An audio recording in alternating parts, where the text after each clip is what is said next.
প্রিয় দশম শ্রেণী এবং এসসি পরীক্ষার্থীবৃন্দ, আশা করি তোমরা সবাই ভালো আছো এবং বাড়িতে সঠিকভাবে অনুশীলন করছো।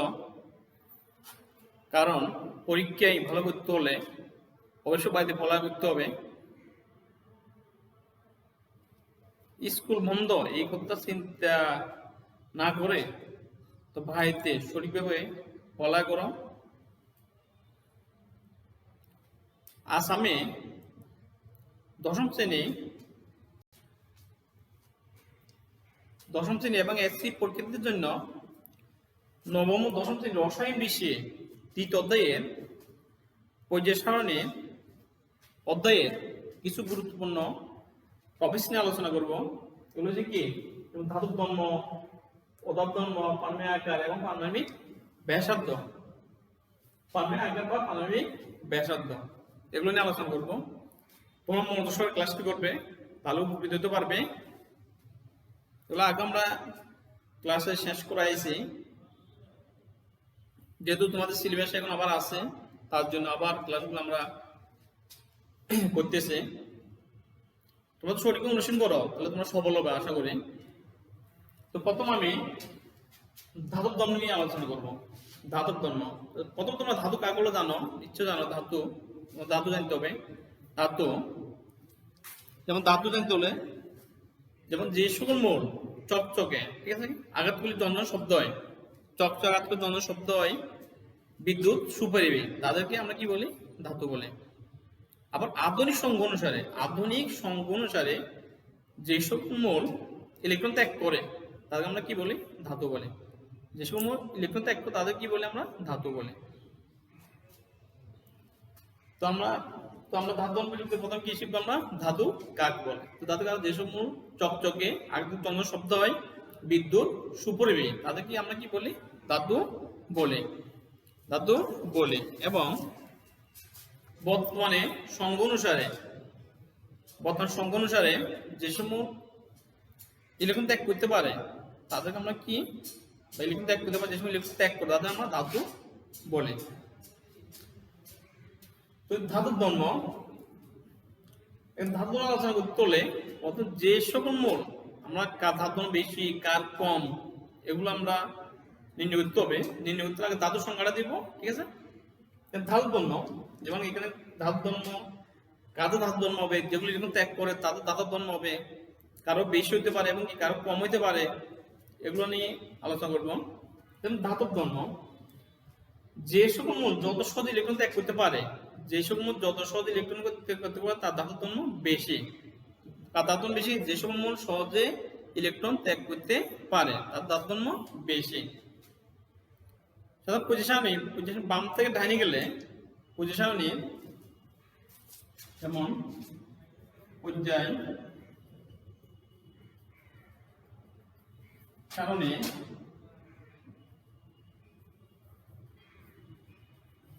বাম থেকে ডানে গেলে ধাতুর ধর্ম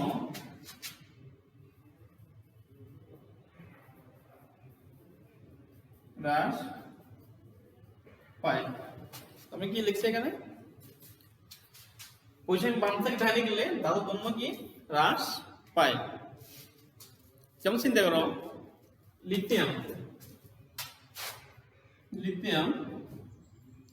ডানি কি? বেরিলিয়াম, তার ডানি কি? বোরন। যেমন মনে করো লিথিয়ামের ডানি কি? বেরিলিয়ামের ডানি কি? বোরন। কার দাম বেশি হবে এবং কার কম হবে? যেমন লিথিয়াম সব থেকে ভামা আছে, লিথিয়াম সব থেকে ভামা আছে, তাদের লিথিয়াম দাম বেশি। লিথিয়ামের ডানি বেরিলিয়াম, বেরিলিয়াম তার জন্য লিথিয়াম থেকে একটু কম হবে। বেরিলিয়ামের ডাইনে আছে বোরন, তাহলে এখানে বোরনের ধাতু ধর্ম সবচেয়ে কম হবে। তুমি একটু চিন্তা করো, লিথিয়াম এর পারমাণবিক কত? ইলেকট্রন 3 2 1। এই শেষ কত ইলেকট্রন আছে? একটি। বেরিলিয়াম কত? বেরিলিয়াম 4, বেরিলিয়াম কত? 4, 2, 2। প্রথম কক্ষপথে দুটি, দ্বিতীয় কক্ষপথে দুটি। বোরন কত? 5, 2, 3। তুমি একটু খেয়াল করো, যেমন লিথিয়াম পানির সংখ্যা বা ইলেকট্রন সংখ্যা 3, ইলেকট্রন 2, 1, কত কত? দুটি, দ্বিতীয় কক্ষপথে একটি। বেরিলিয়াম পানির সংখ্যা কত? 4 বা ইলেকট্রন সংখ্যা কত? 4। ইলেকট্রন তাহলে ইলেকট্রন বিন্যাস করলে প্রথম পর্যায়ে দুটি, দ্বিতীয় পর্যায়ে কত? তাও দুটি। বেরিলিয়াম 5, বোরন 5, 2, 3, প্রথম পর্যায়ে ইলেকট্রন সংখ্যা দুটি, দ্বিতীয় পর্যায়ে তিনটি। এবং কি সহজে ইলেকট্রন ত্যাগ করতে পারে। সবসময় খেয়াল লাগবে, যদি একই পর্যায়ের মূলত কি দ্বিতীয় পর্যায়ে যদি একটি থাকে আর দুটি, একটি সহজের সাথে ত্যাগ করতে পারবে, দুটি ত্যাগ করতে একটু কঠিন হবে, কিন্তু ত্যাগ করে তার সাথে একটু কি হবে? কঠিন হবে। তো এখানে সহজে কে ইলেকট্রন ত্যাগ করতে পারে? লিথিয়াম। তাহলে লিথিয়াম ধাতু বেশি, তারপরে কি? বেরিলিয়াম, দুটি আছে। এরপরে হবে বেরিলিয়াম, তারপরে কি? বোরন, তিনটি আছে। এটা এসে কঠিন হবে, ঠিক আছে? তো বাম থেকে ডাইনে গেলে ধাতু হ্রাস পাবে। তো ধাতু বেশি কার? লিথিয়াম, তারপরে বেরিলিয়াম, তারপরে বোরনের। আমরা এভাবে কিভাবে লিখতে পারি? আমরা এভাবে লিখি, ধাতু ধর্ম। প্রথম বেশি কার আমাদের লিথিয়াম, তারপরে বেরিলিয়াম, তারপরে কি? বোরন। আমরা এইভাবে লিখতে পারি, একটু খেয়াল করো। যেমন লিথিয়াম ধাতু বেশি, তারপরে তার চেয়ে কম আছে বেরিলিয়াম, তার চেয়ে কম আছে কি? বোরন। এভাবে আমরা লিখতে পারি।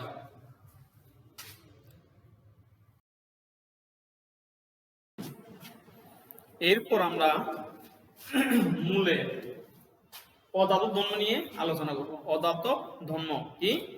অধাতব ধর্ম নিয়ে আলোচনা করব। অধাতব ধর্ম নিয়ে আলোচনা করতে হলে প্রথমে তোমাদেরকে অধাতু কাগুলো জানতে হবে। অধাতু কাকে বলে? যেসব মূল আঘাত করলে জন শব্দ হয় না, চকচক নয়, বিদ্যুৎ উপরে তাদেরকে অধাতু বলে। এবং আধুনিক সংজ্ঞা অনুসারে বা আধুনিক বর্তমান সংজ্ঞা অনুযায়ী যেসব মূল ইলেকট্রন গ্রহণ করতে পারে, যে সময় ইলেকট্রন গ্রহণ করে তাদেরকে অধাতু বলে। যে সময় ইলেকট্রন গ্রহণ করে তাদের কি বলে? অধাতু বলে। মূলে ইলেকট্রন গ্রহণ করার ধর্মকে কি বলে? তার অধাতব ধর্ম বলে। মূলে ইলেকট্রন গ্রহণ করার ধর্ম কি বলে? অধাতব ধর্ম বলে। তো অধাতু কাকে বলে? যে সকল মূল চকচক নয়, আঘাত করে জন শব্দ হয় না, বিদ্যুৎ সুপরিবাহী নয়, তাদের কি বলে?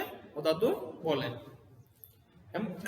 বর্তমান নিয়ম অনুযায়ী যে সকল মূল ইলেকট্রন গ্রহণ করে তাদেরকে অধাতু বলে। এবং মূলের ইলেকট্রন গ্রহণ করার ধর্মকে, মূলে ইলেকট্রন গ্রহণ করার ধর্ম কি বলে? অধাতু বলে। মূলে ইলেকট্রন গ্রহণ করার ধর্ম কি বলে? এই অধাতব ধর্ম বলে। মূলে ইলেকট্রন গ্রহণ করার ধর্ম কি বলে? অধাতব ধর্ম বলে। তো বইয়ের পৃষ্ঠা 70, 71 এই পৃষ্ঠাগুলো পড়লে পাবে 70 এবং কি 71। যেমন মনে করো অধাতব ধর্ম। অধাতব ধর্ম কি? যে মূল ইলেকট্রন গ্রহণ করার ধর্ম কি অধাতব ধর্ম বলে। তো অধাতব ধর্ম কেউ সহজে ইলেকট্রন গ্রহণ করতে পারে, কারা একটু ইলেকট্রন গ্রহণ করতে শক্তি বেশি প্রয়োজন হয়, ঠিক আছে? কারো অধাতব ধর্ম বেশি, কারো কি কম। প্রথম দেখো এখন যে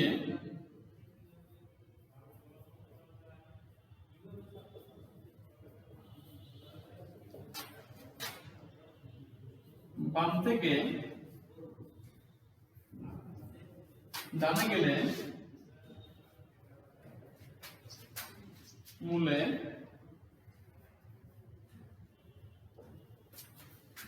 মূলে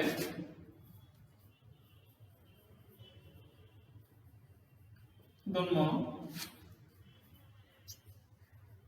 বৃদ্ধি পায়। এখন যে বাম থেকে ডানে গেলে মৌলের অধর্ম বৃদ্ধি পায়।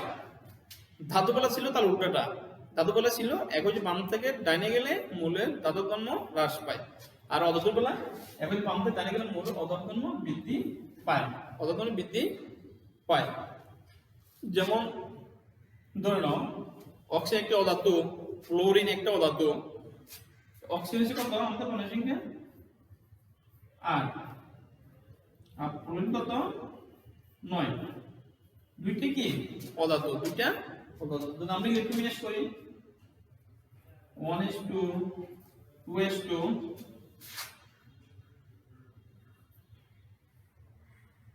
2p4 2p4, এরপর হবে 1s2 2s2 2p5। খেয়াল করো s কত কত দুটি দুটি, দ্বিতীয় পদে গেলে 2s2 2p4। আমাদের এখানে দ্বিতীয় পদে ইলেকট্রন কত 4 2 কত 6, দ্বিতীয় পদে ইলেকট্রন কটি 4টি, এখানে দুটি কটি 6টি, আর এখানে দ্বিতীয় পদে ইলেকট্রন কটি 5টি 2টি 7টি, 5টি এবং 2টি কটি 7টি। এখন দেখো এ অষ্টপূর্ণ জন্য এই 5 2 কত 7, আর একটি গণ করে তা অষ্টপূর্ণ নয়, সেই গণপতি কটি একটি, আর ওর আছে কটি যে গণপতি 2টি 4টি কটি 6টি, সে কটি গণ করতে হবে ইলেকট্রন 2টি, অষ্টপূর্ণ যে কটি গণ করতে হবে 2টি, 6 প্লাস কত 2, 6 প্লাস 2। এখন দেখো একটি গণ করে ইলেকট্রন সহজ, আর এখানে অষ্টপূর্ণ যে কটি গণ করতে হবে তার আছে 6টি, আর অষ্টপূর্ণ দুটি গণ করতে হবে কটি 8টি। একটি গণ করা সহজ, দুটি গণ আছে কি কঠিন।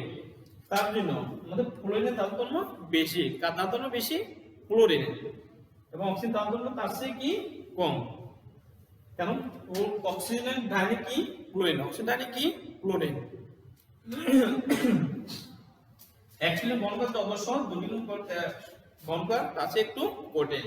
যেমন আমরা ফ্লোরিন একটি ইলেকট্রন বন্ধ করলো, কি হলো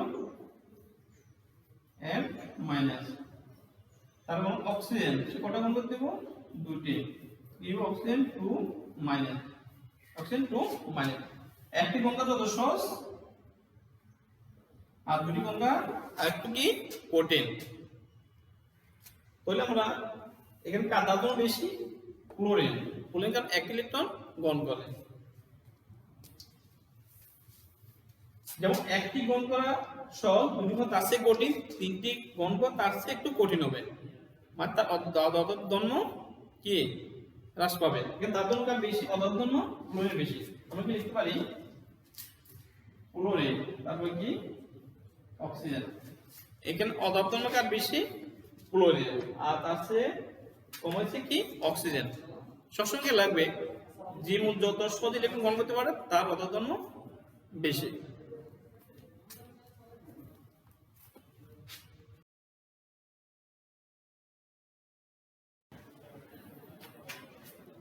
প্রিয় ছাত্রছাত্রীবৃন্দ, এরপর আমরা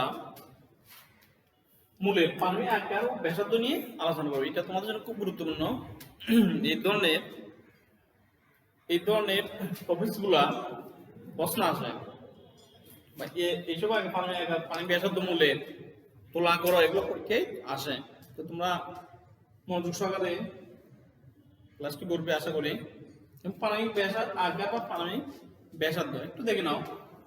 পানির আকার ব্যাসার্ধ, পারমাণবিক আকার একটি পর্যাবৃত্ত ধর্ম, পারমাণবিক আকার একটি পর্যাবৃত্ত ধর্ম একই পর্যায়ে বাম থেকে ডানে গেলে, এক হচ্ছে বাম থেকে ডানে গেলে মূলের পারমাণবিক ব্যাসার্ধ পর্যায়ক্রমে কমে যায়। মানে বাম থেকে ডানে গেলে পারমাণবিক ব্যাসার্ধ কমে যায়। এর কারণ আছে, কারণ পারমাণবিক সংখ্যা বৃদ্ধির সাথে সাথে একটি করে ইলেকট্রন যুক্ত হয়। পারমাণবিক সংখ্যা বৃদ্ধির সাথে একটি করে ইলেকট্রন যুক্ত হয়, কিন্তু পর্যায় সংখ্যা বৃদ্ধি পায় না।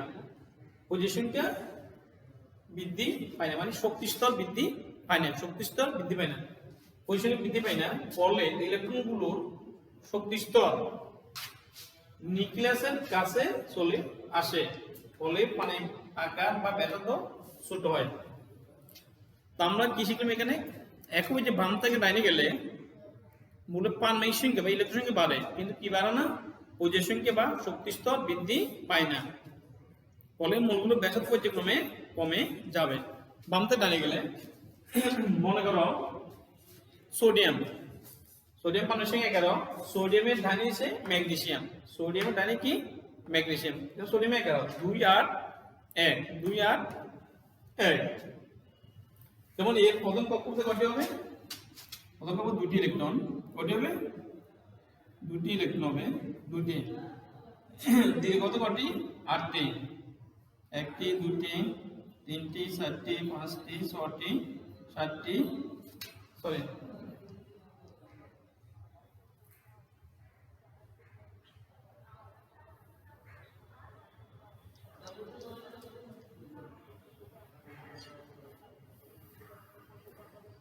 দেখো, দ্বিতীয় কক্ষপথে কয়টি? 8টি, দুটি, চারটি, ছয়টি, 8টি। আর বাকি আছে কয়টি? একটি। আর বাকি আছে কয়টি? একটি। কোন কক্ষপথে যাবে? তৃতীয় কক্ষপথে। তৃতীয় কক্ষপথে। একটু দেখো, এই নিউক্লিয়াস থেকে নিউক্লিয়াস শেষ ইলেকট্রনের যে আকর্ষণ, একটিতে যে আকর্ষণ হবে, দুটি থাকলে আকর্ষণ কমে, দুটি থাকলে কি আকর্ষণ আরো বাড়বে। আর একটি থাকলে এখান থেকে নিউক্লিয়াস যে ব্যাসার্ধ হবে, এখানে দুটি আসে, ব্যাসার্ধটা কি কমে যাবে। ব্যাসার্ধ কমে যাওয়া মানে কি? ব্যাসার্ধ কমে যাওয়া মানে আকর্ষণ বাড়বে, নিউক্লিয়াস থেকে শেষ কক্ষপথ ইলেকট্রনগুলোর উপর আকর্ষণ বাড়বে। তো ওর আছে একটি ইলেকট্রন। ম্যাগনেসিয়াম দেখো দুটি, একটি, দুটি, তাহলে 8টি, একটি, দুটি, চারটি, ছয়টি, সাতটি, 8টি। আর আছে কয়টি? দুটি, একটি, এখানে দিলাম দুটি। এখানে একটু শেষ করতে, এখানে আছে একটি, এখানে আছে দুটি। তো দুটি আসা মানে কি? এখানে জায়গা দখল করে ফেলছে না দুটি ইলেকট্রন? জায়গা এখানে আছে একটি, এখানে আছে দুটি। একই কক্ষপথ, তৃতীয় কক্ষপথে একটি, এখানে আছে কয়টি? দুটি। তো একটি থাকলে যে পরিমাণ জায়গা থাকবে বা আঘাত থাকবে, দুটি আসলে আঘাতটা কি হয়ে যাবে? আমাদের কমে যাবে, কারণ এখানে 8টি ইলেকট্রন জায়গা দখল করছে, ঠিক আছে? বলে দুটি আসলে আবার আরেকটি আসলে আরো জায়গা কমে যাবে, আরো জায়গা কমে যাবে মানে কি? তাতে আঘাতটা ছোট হয়ে যাবে। তাহলে এখানে আঘাত কার বড়? আমরা সোডিয়ামের বড় বড়। কেন? এর একটি আছে, এর আছে কয়টি? দুটি। তাহলে এর ব্যাসার্ধ বেশি, এর ব্যাসার্ধ কি হবে? কম হবে। এর যদি 8টি ইলেকট্রন আসে, এর ব্যাসার্ধ কি আরো কম হবে, ঠিক আছে নাকি? তাহলে এখানে মানে এর সাথে কার বেশি? সোডিয়াম কি সোডিয়াম পারমাণবিক সাথে বেশি, তার চেয়ে ম্যাগনেসিয়াম পারমাণবিক সাথে বেশি, সোডিয়ামের বেশি।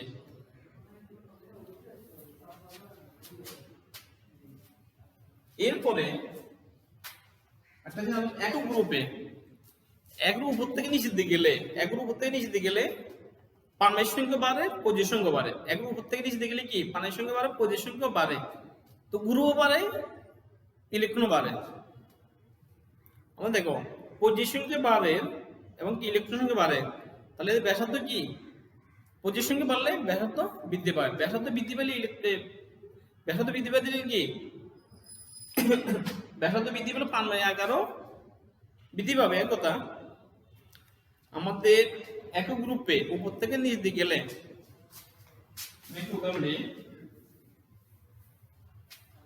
একক গ্রুপে যেমন লিথিয়াম 2 1, আর সোডিয়াম 2 8 1। তো এখানে কার ব্যাসার্ধ বেশি হবে? সবগুলো এখানে একটি, এখানে একটি। এখানে পর্যায় কয়টি? লিথিয়ামের পর্যায়ে দুটি, এখানে সোডিয়াম পর্যায়ে কয়টি? 3টি পর্যায় আছে, মানে 3টি শক্তি স্তর। তারপর একই যে উপর থেকে নিচে গেলে লিথিয়াম উপরে, তার নিচে কি? সোডিয়াম, এগুলো অবস্থিত। তো একই গ্রুপে উপর থেকে নিচে গেলে যে দেখেন 3টি পর্যায় আছে, 3টি শক্তি স্তর, তার ব্যাসার্ধ বেশি হবে, এর ব্যাসার্ধ কম হবে। তাহলে একক যে উপর থেকে নিচে দিকে গেলে পারমাণবিক সংখ্যা বাড়ার সাথে প্রতি সংখ্যা বাড়ে, তাহলে তাদের ব্যাসার্ধ কি বৃদ্ধি পাবে, ব্যাসার্ধ বৃদ্ধি পাবে। এখানে কার বেশি ব্যাসার্ধ? সোডিয়াম। তাহলে কি লাগবে? একের উপর থেকে নিচে দিকে গেলে, একের উপর থেকে নিচে দিকে গেলে পারমাণবিক সংখ্যা বৃদ্ধি পায় এবং প্রতি সংখ্যা বৃদ্ধি পায়, বলে মূলগুলো কি মানে ব্যাসার্ধ পর্যায়ক্রমে বৃদ্ধি পাবে। ক্লাসটি এ পর্যন্ত। আশা করি তোমরা ক্লাসটি ভালো বুঝতে পেরেছো এবং আরেকটু মনোযোগ দিয়ে পড়ো, আরো সহজ হয়ে যাবে। তো ঠিক আছে, সবাই ধন্যবাদ, ভালো থাকবে।